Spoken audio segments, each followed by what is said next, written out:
নমস্কার বন্ধু, আমি সুতপা চলে এসেছি। বুঝতেই পারছেন, এই যে মায়ের মন্দির গম গম করছে, মানে বুঝতেই পারছেন মায়ের মন্দির খুলেও গেছে। তা চলুন আপনাদেরকে আরতিটা দর্শন করাই, আর আমার সঙ্গে থাকুন। আমার বন্ধুরা সঙ্গে থাকলে অন্তত আর কিছু না হোক মাকে আপনারা দর্শন করতে পারবেন, যেখানে আমাদের মুক্তি একমাত্র ঈশ্বর ছাড়া আর আমাদের কোনো মুক্তি নেই। সব ভাবনার শেষে, সব ভাবনার আগে এই একজন, এই যে। আর আপনাদের কেমন লাগছে ভিডিওগুলো যদি আমাকে জানান, ভালো লাগবে। ভালো লাগলে একটু শেয়ারও করে দেবেন। হ্যাঁ, দেখুন ছোট মন্দির, আদি মন্দির, ভীষণ রোদ, তাই হয়তো আপনাদেরকে সেরকমভাবে ছবিটা দেখা যাবে না, বুঝতে পারছেন হয়তো।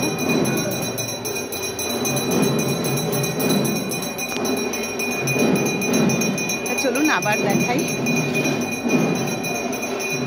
আপনাদেরকে। আর কত লোক দেখুন একবার। এই দৃশ্যটা নিশ্চয়ই আপনাদের ভালো লাগে দেখতে। সকাল 10:30 বাজলে দেখুন বৃন্দাবন।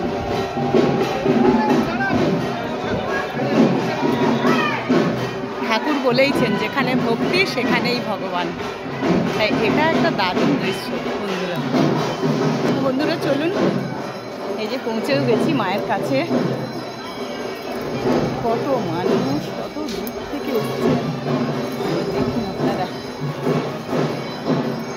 আগে আদ্যা শক্তিকে দর্শন করুন। আজকে মা একটা সবুজ আর লালের বেনারসি পরেছেন। আর আপনাদেরকে আমি প্রত্যেকদিন মায়ের যে ছবিগুলো দেই, মা কিন্তু আলাদা আলাদা শাড়ি সবসময় পরেন, এক শাড়ি দুবার তো নয়ই।